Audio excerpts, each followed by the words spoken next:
Alhamdulillahi Rabbil Alamin, wa salatu wa salamu ala ashrafil anbiya'i wal mursalin, Sayyidina Muhammadin wa ala alihi wa ashabihi ajma'in. Assalamu alaikum wa rahmatullahi wa barakatuh.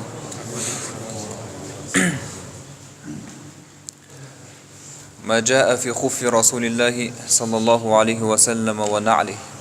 Келесі бап пайғамбарымыз саллаллаху алейхи ва салламның мәсісі және тәпішкесі туралы.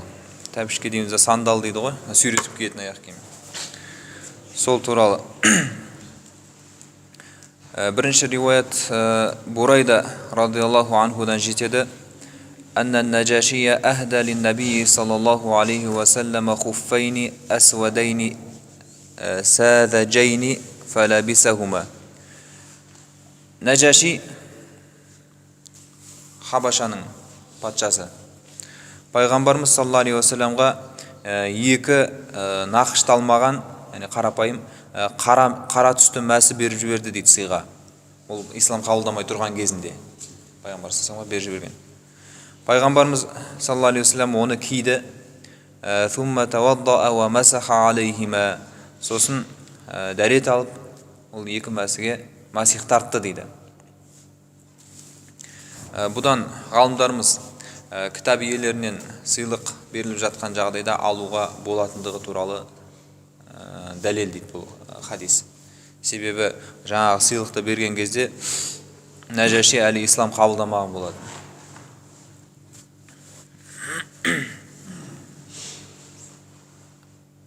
Шаъбиден жетеді. Қала Муғира ибн Шуъба радиаллаху анху. Муғира ибн Шуъба деген сахаба айтты дейді. Ахда Дихьяту лин-набии саллаллаху алейхи ва саллама хуффайни фалабисахума. Дихья ибн Халифа аль-Кальби деген сахаба өткендегі. Біз өмірбаянын айттық қой. Пайғамбарымыз саллаллаху алейхи ва салламға мәсі сыйлады дейді. Пайғамбарымыз саллаллаху алейхи ва саллам оны киді. Ва қала Исраил ан Джабир ан Амир ва джуббатан фалабисахума хатта тахаррақа. Тағы бір риуаятта жүннен тоқылған тон дейікше, сондай тон берді, оны да тоздырғанша пайғамбарымыз саллаллаху алейхи ва саллям киді дейді. Ла ядрин набию саллаллаху алейхи ва саллама азакиюн хума ам ла. Пайғамбар саллаллаху алейхи ва саллям әлгі мәсінің бауыздалған малдың терісінен ба, әлде жоқ па білмесе де киді дейді. Яғни біз өткенде бір қағида айттық қой. Бізге белгісіз болған нәрсені біз қазбалап, бұл қалай, нәжіс па, бұған дейін бірдеңе болған ба, не деген сияқты іздемейміз. Жалпы бізге көрініп тұрған нәрсеге ғана үкім береміз, егер соған шақыртып тұрған бір күмән болмаса да үлкен. Ибн Аббас радиаллаху анху айтады. Кана ли на'ли расулиллахи. Жаңағы айтылғандардың барлығы пайғамбарымыздың мәсісі туралы еді. Енді тәпішкесі туралы. Кана ли на'ли расулиллахи саллаллаху алейхи ва саллама қибалани мутанна ширакухума. Пайғамбар саллаллаху алейхи ва салламның жаңағы тәпішкесінің сандалының екі бауы болатын дейді. Бау болғанда баяда бір шлёкпалар шықты ғой. Андай екі башпайдың ортасынан бейтіп несі тұрады, тартып қояды ғой. Былай бейтіп тұрады ше, несі башпайлардың арасында. Сондай ғой. Бірақ сол жаңағы бауы жібі пайғамбар алейхиссаламның тәпішкесінде екеу болған. Шарықтарда келтіреді. Жаңа бір жіп үлкен башпай мен одан кейінгі башпайдың ортасынан өтетін болған. Екіншісі ортаңғы башпай мен одан кейінгі башпайдың ортасында. Сондай екі немен жіппен тартылған жаңа сланцы болған ғой пайғамбар алейхиссаламның. Бірақ енді ол біздегідей резинка емес әрине. Оны жаңа теріден әбден түгі кеткенше ысқылап, илеп, содан жасайды.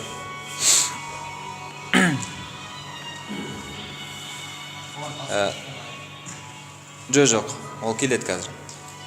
Иса ибн Тахман деген табиғин айтады, рахимахулла. Ахраджа илайна Анас ибн Маликин на'лайни жардавайни лахума қибалан. Бізге Анас ибн Малик радиаллаху анху екі жаңағыдай тәбішкені шығарып алып келді дейді. оның несі жоқ, жүні жоқ. Жаңағыдай иленіп әбден жүн кетіреді деп айттық қой. Сондай екі бауы бар, екі жібі бар. Жаңағы біз сипаттағандай. فحدثني ثابت بعض عن أنس أنهما كانتا على النبي صلى الله عليه وسلم. Енді табиғиндер ғой. Анас ибн Малик сахаба. Жаңағы нені алып шығып көрсетті дейді үйінен. Міне деп. Содан кейін біз көріп болғаннан кейін араларымызда біреу айтты дейді. Бұл пайғамбар алейхиссаламның киген аяқ киімі деп.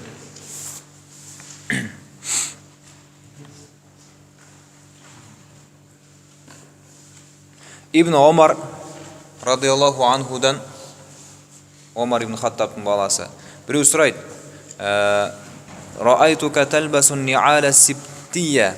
Сенің жаңағыдай түгі жоқ, жүні жоқ, сандал киіп жүретініңді көрдім. Яғни неге олай киесің деп сұрайды ғой. Сонда ол айтады: Инни раайту Расулаллахи саллаллаху алейхи ва саллама ялбасу ни'ал.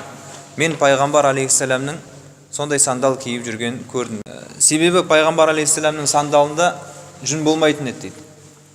Ол сондай иленген теріден киетін, мен де сосын киемін дейді. Жалпы өзі Ибн Омар сахабалардың барлығы айтады ғой, пайғамбарымыз саллаллаху алейхи вассаламға ең қатты ұқсайтын сахаба еді дейді. Ең қатты ұқсайтын.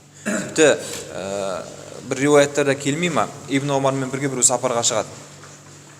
Сөйтеді де жолда келе жатқан кезде бір жерге тоқтайды да отырады жолдың жиегіне. Сосын сұрайды: не болды? Шаршадың ба, неге отырдың деп. Мен пайғамбар алейхиссаламмен бірге осы жолмен өткенмін. Ол осы жерге отырып демалған дейді. Мен шаршап өйтіп демалғым келіп тұрған жоқ, бірақ пайғамбар отырған үшін мен сол жерге отырдым дейді. Сондай тіпті сондай пайғамбардың басқан ізіне шейін басатын сахаба болған. Енді жаңағы киіміне шейін ұқсатқан ғой енді. Неге сен жұрттар сияқты жаңағыдай аяғыңа жылы болады, жұмсақ болады, жүні бар сандал кимейсің деген кезде пайғамбар алейхиссалам сондай киетінін байқадым. Сосын сондықтан кием деп айтқан екен. وَيَتَوَضَّأُ فِيهَا فَأَنَا أُحِبُّ أَنْ أَلْبَسَهَا. Және пайғамбар алейхиссалам сонда дәрет алатын дейді. Бұны енді шарықтарда түсіндіреді. Дәрет алғанда оған масих тартпайды ғой, әрине, оның беті жоқ, тек табаны бар аяқ киім ғой. Дәрет алып болғаннан кейін киетін дегені ғой. فَأَنَا أُحِبُّ أَنْ أَلْبَسَهَا. Мен де соны кигенді жақсы көремін дейді Ибн Омар радиаллаху анху.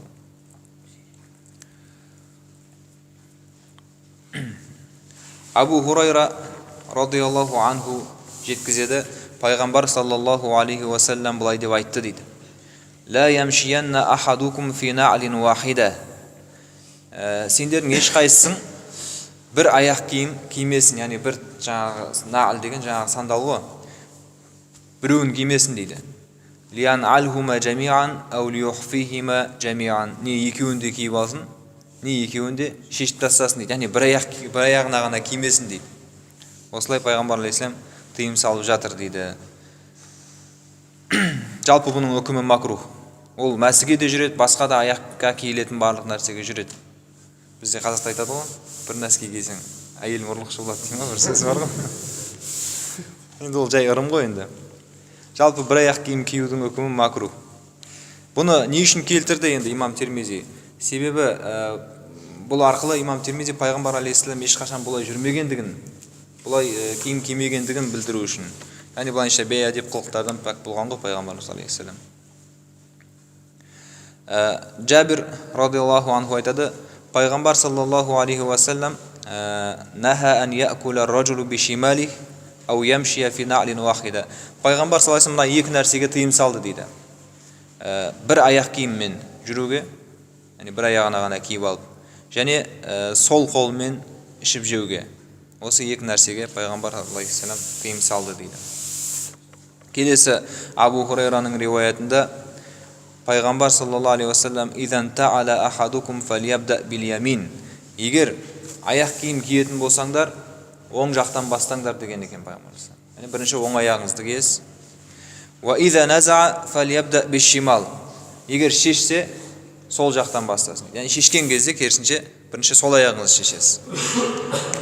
فَلْتَكُنِ الْيَمِينُ أَوَّلَهُمَا تُنْعَلْ وَآخِرَهُمَا تُنْزَعْ. Жаңағы оң жақ киген кезде бірінші болсын, шешкен кезде екінші болсын дейді. Оң жақтан бастайсыз, ал керісінше шешкен кезде сол жақтан бастайсыз. Тағы да Жабирден жетеді радиаллаху анху: "Кана линали Расулиллахи саллаллаху алейхи ва саллама қибалани." Пайғамбар саллаллаху алейхи ва салламның сандалында екі, бағанағы біз айтқандай, бау болды дейді, екеуі болды. "Ва Аби Бакрин ва Умара радиаллаху анхум." Абу Бакрдің де Омардың да аяқ киімдері сондай болды. "Ва аувалу ман ақада ақдан вахидан Усман радиаллаху анху." Ең бірінші бір баулық қылып киген ол Осман радиаллаху анху дейді. Бұл жерде әрине бұл киім болғандықтан әркім өзінің еркіне, қалауына сай жасайды. Ондағы жаңағы екі бау болу сүннет деген сөз емес екендігін көрсету үшін келтіріп жатыр бұны. Оны бір баумен байлай ма, әлде мүлдем басқа аяқ киім кие ма, ол әркімнің өзінің жаңағы климаттық тұрып жатқан жерінің жағдайына қарай немесе әдет ғұрпына қарай киіне беретіндігін көрсету жатыр дейді. Мына жерде бұл мәтінде емес, шархта бөлек бір риуаят келеді. Абу Умама радиаллаху анху айтады, сахаба: "Да'a Расулуллахи саллаллаху алейхи ва саллама би хуффайхи." Пайғамбар алейхиссалам жаңа екі мәсісін алдырды дейді. Біреуді жұмсап, "Мен мәсімді әкеп бер" дейді ғой. Сөйтіп әкеп береді. Сөйтіп қасына қойып, "Фалабиса ахадахума", біреуін киді. "Сумма жаа гурабун фахтамал ал-ахар." Сөйтіп екіншісін киейін деп жатқан кезде бір қарға келіп, оны көтеріп алып кетті дейді. Екінші мәсісін. "Фарама бихи фахараджат минху хайя." Сөйтіп көтеріп алып, биікке көтерілгеннен кейін тастап жіберіп еді, ішінен жылан шықты дейді. Екінші мәсісінің ішінен. Фақала саллаллаху алейхи ва саллам, сол кезде пайғамбар саллаллаху былай деп айтты дейді: "Ман кана юъмину биллахи вал яумил ахир фала ялбас хуффайхи хатта янфудахума." Кімде-кім Аллаға және ақырет күніне сенетін болса, аяқ киімін, мына жерде енді мәсісін деп келіп тұр, мәсісін қақпайынша кимесін дейді. Яғни киердің алдында төңкеріп, ішінде жаңағыдай зиянды нәрселер жоқ па, соны байқап, сосын барып кисін деп осы істің сүннет екендігін білдіріп жатыр. Жалпы осы пайғамбар алейхиссалам аяқ киімдері, соның ішінде мәсісі, сандалы бар қатысты келген риуаяттар. Келесі баб фи зикри хатами Расулиллахи саллаллаху алейхи ва саллам ва тахаттумих. Пайғамбар алейхиссаламның жүзігі, сақинасы және оны қай қолына, қай саусағына таққандығы туралы келген риуаяттар. Анас ибн Малик радиаллаху анху айтады: "Кана хатамун наби саллаллаху алейхи ва саллама мин варак." Пайғамбар алейхиссаламның жүзігі күмістен болады, күмістен жасалған. "Ва кана фассуху хабашиян." Оның бетіндегі тас бар ғой, хабаши, жалпы Хабашадан келетін сондай бір бағалы тастардан болатын дейді, бетінде қойылған тас. Ибн Омар радиаллаху анху айтады: "Анна набия саллаллаху алейхи ва саллам иттахаза хатаман мин фиддатин факана яхтиму бихи ва ла ялбасу." Пайғамбар алейхиссалам күмістен жүзік жасатты дейді.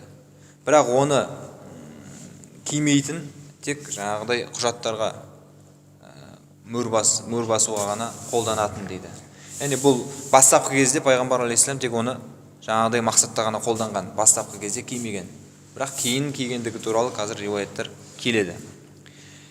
Тағы да Анас ибн Маликтен жетеді: "Кана хатамун наби саллаллаху алейхи ва саллам мин фиддатин фассуху минху." Пайғамбар алейхиссаламның жүзігі күмістен, оның жаңа бетіндегі фас деп тұрған мына бетіндегі тасты да білдіреді, және мына домалақ жер бар ғой, соны да білдіреді. Енді сол жері күміс болған дейді. Жаңағы риуаятта қарасаңыз, бетінде тасы болған деді ғой. Енді мына риуаятта бетінде тасы болған жоқ, тек күміс болды дейді. Демек, пайғамбар алейхиссаламда бұндай да болған деген сөз ғой. Енді бұны не үшін жасатты дегеніне байланысты мына жерде бір риуаят бар. Пайғамбар саллаллаху алейхи ва саллям ажамдықтар дейді. Ажамдықтар деген араб емес халықтың барлығын айтады. Олар екі ақ түрге бөледі. Араб, ажам дейді. Арабтар белгілі, араб еместердің барлығын олар ажамдар дейді. Өйткені неге? Мынау ажама деген біреу бұлдыр деп сөйлеп жатса түсінбейсің ғой. Содан шыққан ғой бұл. Енді арабтарға келеді, басқа жақтан жаңа түркілер келеді, парсылар келеді, өздерінің тілдерінде сөйлейді, бұлдыр түсінбейді, мынау ажамдар ғой дейді. Бұлдырлап жатыр дейді. Содан шыққан ғой. Енді соларға хат жазбай ма? Пайғамбар алейхиссалам білесіз, анау Римнің патшасына, Парсының, Мысырдың патшаларын жаңа Хабашаға нелер жіберген жоқ па, жолдаулар. әслим тәслім, исламға кел, сол кезде аман қаласың деген сияқты. Алла Тағала сауабыңды екі еселеп береді деп жалпы әр елдің патшаларын неге шақырды, исламға шақырды. Сол кезде сахабалардың біреуі айтты дейді, олар мөр басылмаған хатты қабылдамайды. Яғни олардың әдеттері сондай, сен оларға хат жазсаң, мөр басып барып жіберсең, өзіңнің қолыңмен жазылған, яғни сенің хатың екені сенімдірек болу үшін деп айтады. Сол кезде фастона хатаман, өзіне бір жаңағыдай жүзік жасатып алды дейді, мөр басу үшін. Каанни анзуру иля баядихи фи каффихи, Анас ибн Малик айтады, мен оның пайғамбар алейхиссаламның қолында жүзіктің орнын ағартып тұрғанын көретінмін дейді. Күнмен қол қараймай ма, сол кезде жүзіктің орны ағарып қалып қоятын болған. Тағы да сол Анас ибн Малик айтады, пайғамбар алейхиссаламның жүзігінде Мухаммадун сатрун ва расулун сатрун валлаху сатрун, Мухаммад Расулулла деген жазу болды дейді. Мұхаммед Аллахтың елшісі деген. Бірінші қатарында Аллах, одан кейін елші, сосын барып Мұхаммед деген жазу болған. Мен мына жерде суретін басып келтіріпті, кітапта осындай болған ғой. Негізінде жазылған кезде Мұхаммад Расулулла, бірінші Мұхаммед жазылу керек, сосын елші, сосын Аллах деп жазылу керек қой. Бірақ бұл жерде керісінше жазған. Себебі Аллах деген сөз астына түсіп қалмас үшін. Астынан оқисың былайша айтқанда. Бұл жерде түсінікті ғой,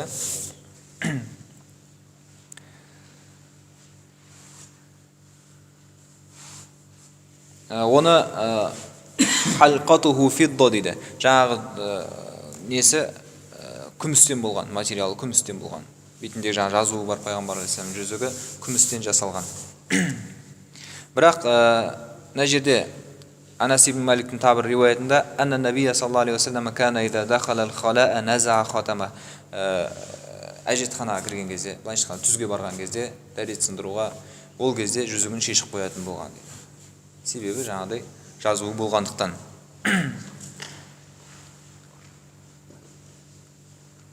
Ибн Омар радиаллаху анху айтады, иттахаза Расулуллахи хатаман, пайғамбар саллаллаху алейхи вассалам жаңағыдай жүзік жасатты, мин уариқин, күмістен, факана фиядих, ол оны қолында болатын дейді. Яғни бастапқы кезде тақпағанымен кейін оны қолына тағып жүретін болған. Фумма кана фияди Аби Бакр, пайғамбар алейхиссалам қайтыс болғаннан кейін ол Абу Бакрдың қолына көшкен. Уаяди Омар, одан соң Омардың қолына көшкен. Абу Бакрден кейін Омар халифа болды ғой. Фумма кана фияди Осман, содан соң Османның қолына көшкен. Енді бұл не үшін, мына жерде сұрақ туындауы мүмкін, жалпы кімде-кімнің мысалға бір мүлкі, бір заты қалатын болса, ол өзінің ұрпағына қалады, мұра ретінде. Ал бұл халифаларға қалған, себебі пайғамбарлар мирас қалдырмайды. Пайғамбар салам айтқан, пайғамбарлар арттарына мұра қалдырмайды. Мысалға пайғамбардан қалған сауыт болсын, қылыш болсын, оның барлығы одан кейінгі халифалар оны қайда жұмсаймыз дейді, қалай осы мемлекеттің қазасына қосама, әлде неге қалдырады, оны өздері біледі. Былайша айтқанда ұрпақтарына, балаларына, қыздарына қалмайды ол. Түсінікті ғой, пайғамбарлар мирас қалдырмайды деген содан. Сол үшін де бұл сақина, бұл жүзік Абу Бакрге, одан Омарға, одан Османға сөйтіп бірін-біріне қалдырып кетіп жүрген. Хатта уақаа фи би'ри Арис, кейін ол Арис деген құдыққа түсіп кетті дейді. Нақшуху Мұхаммад Расулулла, жаңағы Мұхаммад Расулулла деген жазуы бар жүзік. Яғни Осман радиаллаху анху кезінде жоғалып кеткен ғой. Али ибн Аби Талиб айтады радиаллаху анху, пайғамбар саллаллаху алейхи вассалам кана ялбасу хатамаху фи яминих, жүзігін оң қолына тағатын дейді. Оң қолына. Енді риуаяттар, мына жерде енді бір риуаят қой келіп тұрған. Жалпы Бухариде, Муслимде бүкіл риуаяттарды алып келіп, мына жерде шархта түсіндіреді. Жалпы пайғамбар алейхиссалам оң қолына да, сол қолына да таққан. Оң қолының ең кішкентай саусағына, сол қолының да кішкентай саусағына таққан. Жалпы екі қолына да таққандығы туралы риуаяттар бар, барлығы да сахих. Тағы да Ибн Омар радиаллаху анху айтады, пайғамбар саллаллаху алейхи вассалам жаңа күмістен жүзік жасатты, оның жазуы болды. Бірақ кейбір жағдайларда жаңа жазуы бар жағын бүйтіп алақан жағына қарай қаратып қоятын дейді. Сөйтіп тағатын болған кейде. Негізі сыртта тұрады ғой, саусағының қолының сыртында. Соң алақанына қарай бұрып жазуын сөйтіп те тағатын болған дейді пайғамбар саллаллаху алейхи вассалам. Және уанаха ан янқуша ахадун алейх, басқа ешкім жаңағыдай қылып жаздырмасын деп тыйым салды дейді. Мұхаммад Расулулла деп басқаларға өйтіп жазып, сондай жазумен жүзік жасатуға пайғамбар саллаллаху алейхи вассалам тыйым салған екен.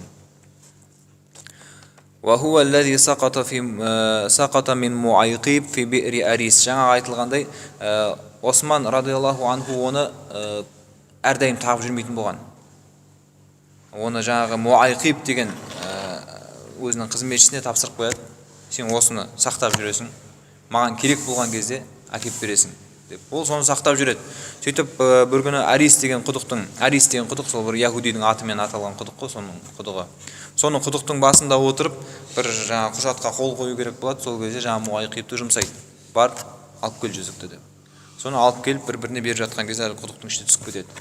Бірақ Осман радиаллаху анху сол құдықтың ішін 3 рет суын тауысып тазартса да, бірақ жаңағы жүзікті таба алмайды. Сөйтіп жоғалып кетеді.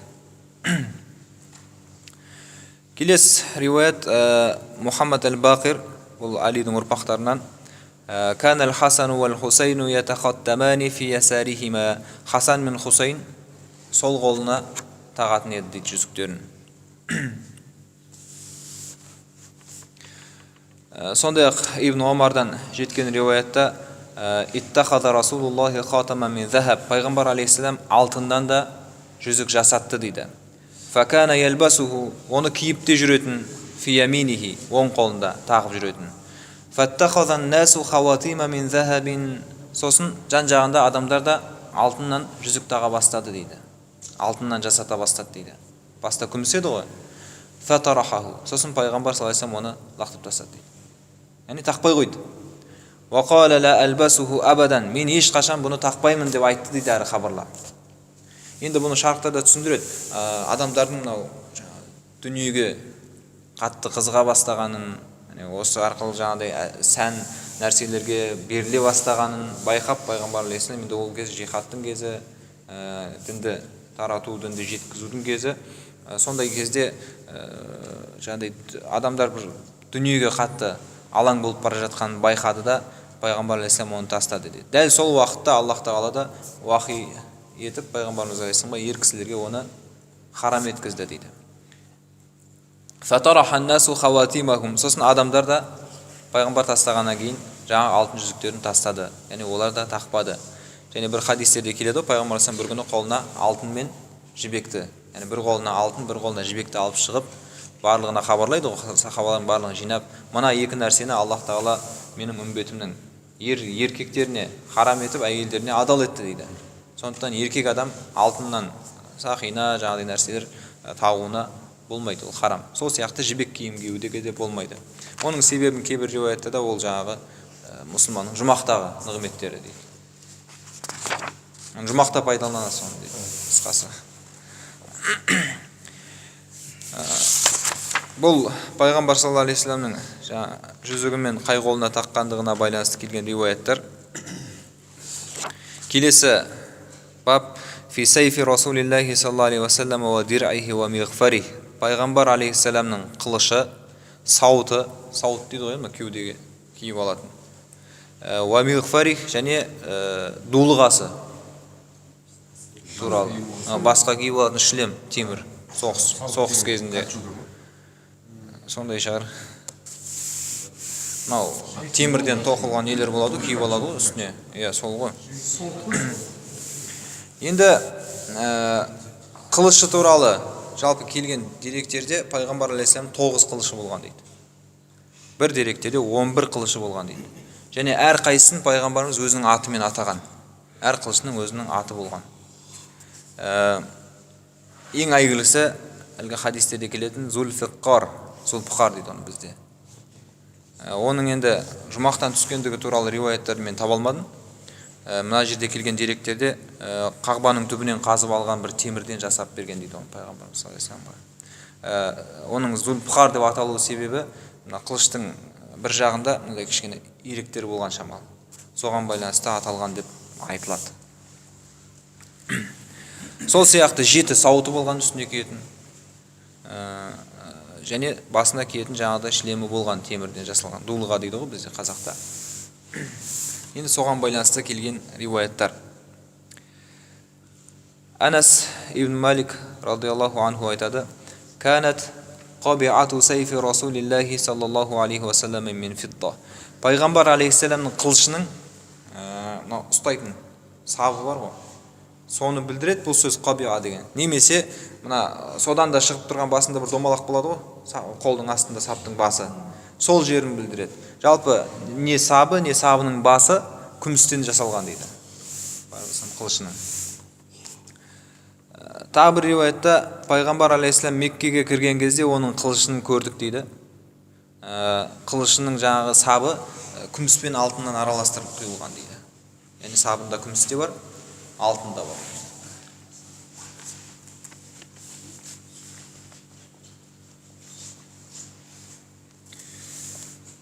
Бұл енді жаңа шархында келеді, Меккеге кіріп бергендегі қылышы ол сол Зулфиқар болуы мүмкін дейді. Себебі пайғамбар алейхиссалам 9 қылышы болса да ең көп қолданатын, ең көп ұстап жүретін қылышы осы қылыш дейді. Және ол уакана ханафиян деп келеді бір риуаятта, пайғамбар алейхиссаламның қылышы сол жаңағы ханафи деген, яғни ханиф руының жаңағы адамдары жасайтын қылыш болған дейді. Ол заманда сол дәл сол ханиф руының адамдары қылыш жасауда алдына жан салмайтын болған ғой. Ең сапалы, ең мықты қылыштар солардікі болған. Яғни пайғамбар алейхиссалам соларға жасатқан ғой. Және бір риуаятта пайғамбар алейхиссалам Ухуд соғысы кезінде үстінде 2 сауыты болды дейді. Енді сауыты туралы айтып жатыр. Пайғамбар бірінің үстінен бірін киіп алған қабаттап.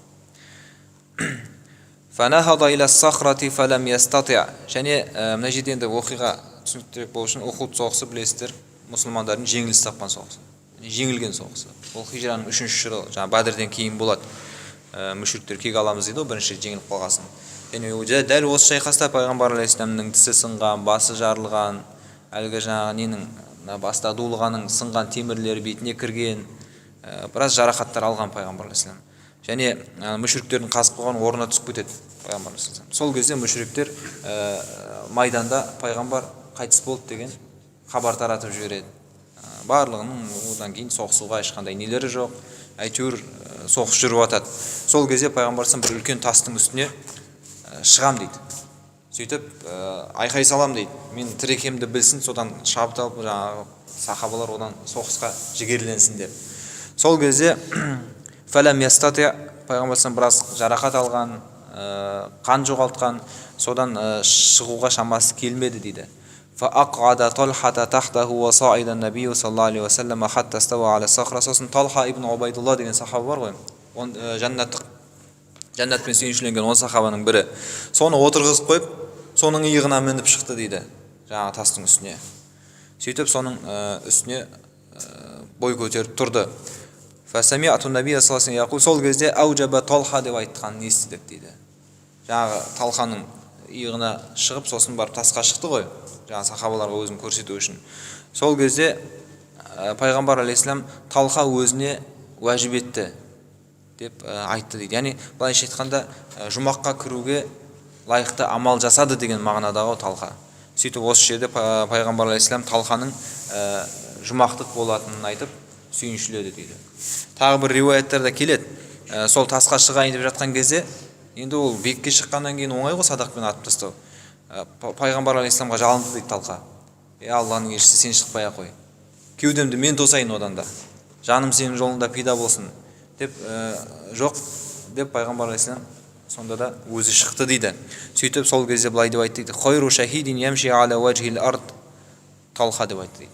Талха жер бетінде тірі жүрген, жер бетіндегі жүрген ең жақсы шахид деп айтты дейді. Яғни әлі өлмеген шахид деген ғой Талханы.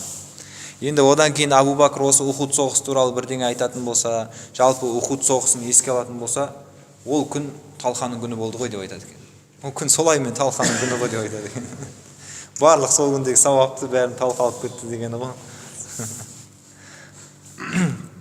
Міне осы риуаятта келтіріп отырған сахаба айтады, пайғамбар алейхиссалам 2 сауыт киген дейді кеудесіне. Енді бұл жерде тағы бір хикмет, бізде тәуекел деген нәрсе бар ғой. Тәуекел, ажалың жетпесе өлмейсің, бірақ сонда да тәуекелмен бірге адам себебін жасау керек дейді. Қорғану керек, сақтану керек. міне көрдіңіз ба, пайғамбар екеуінің кигендігі ол тәуекелдің дұрыс түсінігін көрсетеді дейді ғалымдарымыз. Тәуекел деп жаңа жалаңаш денемен атып шығу, ол тәуекел емес, оны тәуакул дейді арабтар, ол басқа ол.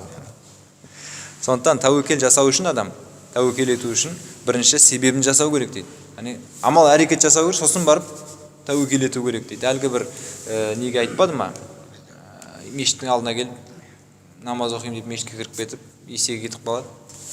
Сөйтіп айқай ойбай деп анау іздеп жүрген кезде пайғамбарымызға келеді ғой. Мен тәуекел етіп есегімді тастап кіріп кетсем, ол кетіп қалды. Бұл қалай деп. Сен бірінші есегіңді байлап қой, сосын тәуекел ет дейді пайғамбарымыз. Міне көрдіңіз, жалпы тәуекел ету үшін бірінші әрекет жасау керектігін көрсетеді дейді, бұл ғалымдар айтады. Тағы да Анас ибн Маликтен жетеді. Дахала Макката амал фатхи ва аля расихил мигфар. Пайғамбар алейхиссалам фатх жылында, яғни Меккені мұсылмандар алған кезде, Меккеге кірген кезде басында жаңағыдай темірден дулыға болды дейді қазақша айтқанда. Фаламма назааху жаа ражулун фақал. Басындағысын шешкен кезде біреу келіп айтты дейді. Ибн Хаталин мутааллиқун би астарил Каба. Ибн Хатал деген, яғни мұсылмандарға екі рет қиянат жасаған адам бұл. Мұсылмандарға қиянат жасап кеткен адам. Сол Қағбаның жаулығы бар ғой сыртында, сол жаулығына жабысып тұр дейді. Біреу хабар айтып келеді пайғамбар алейхиссаламға. Бұл жаңа Ибн Хатал деген мұсылман болып исламға кіреді, өтірік шпион болып, сөйтіп араларындағы бір-екі батырларды өлтіріп тастайды. Енді абайсызда ғой, енді сен сескенбейсің, қасымдағы адам өлтіріп тастайды екен мұсылман деп. Сөйтеді де қайтадан діннен шығып кетеді де жауға қосылып кетеді. Пайғамбар саллаллаху алейхи вассалам 4 адамды айтады. Соның ішінде осы да бар. Мен егер осы 4-інің біреуін жолықтырсам, мейлі ол қасиетті жерде болсын, мейлі басқа жерде болсын, мейлі қасиетті айда болсын, еш нәрсеге қарамай өлтірем дейді. Өйткені мұсылман бір түскен орнына 2 рет түспейді дейді. Түсіндік ма? Мұсылман бір рет алданса, яғни бір адамға немесе бір айлаға 2 рет алданбайды деген ғой мұсылман. Пайғамбар сол хадисте айтты, соның сөзін айтады да, егер осыны және тағы 3 адамды айтады, қай жерде көрсем, сол жерде өлтірем дейді. Яғни бұл кек бұл жерде енді. Сөйтеді де жаңа біреу айтып келеді, пәленше тұрған жерде, бірақ Қағбаның жаулығына жабысып алған. Өйткені пайғамбар саллаллаху айтты ғой, кімде-кім харамға кірсе, яғни харам мешітіне, жалпы харам ауласына кіріп кетсе, ол оған амандық дейді. Яғни Меккеге кіріп келе жатқан енді соғыс қой, олар деген жай қарсы алған жоқ қой, соғыспен қарсы алды, Меккені алып жатыр мұсылмандар өздерінің қолдарына. Кімде-кім өзінің үйіне кіріп, есігін жауып алса, оған амандық дейді. Яғни тиіспейміз. Кім Абу Суфиянның үйіне кіріп қалса, оған да амандық. Тиіспейміз дейді. Сөйтіп енді қайтеміз анау Қағбаның несіне жабысып, былайша айтқанда амандық сұрап тұрғаны ғой енді. Сонда пайғамбар саллаллаху алейхи уақытылуху дейді, өлтіріп тастаңдар оны дейді.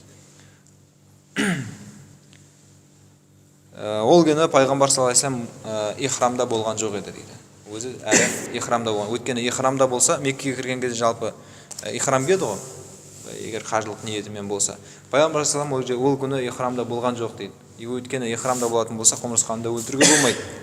Бірақ енді бағанағы риуаяттарда айтқанымыздай, ол адамды, ол қиянатшыл сондай діннің дұшпанын қай жерде көрсем де мен ештеңеге қарамай өлтірем деген екен. Бұл жерде енді бізге айтылып жатқан басындағы несі ғой, дулығасы ғой пайғамбарымыз алейхиссалам. Aqulu qawli hadha wa astaghfirullah li wa lakum. Allahumma salli wa sallim ala nabiyyina Muhammadin wa ala alihi wa ashabihi ajma'in.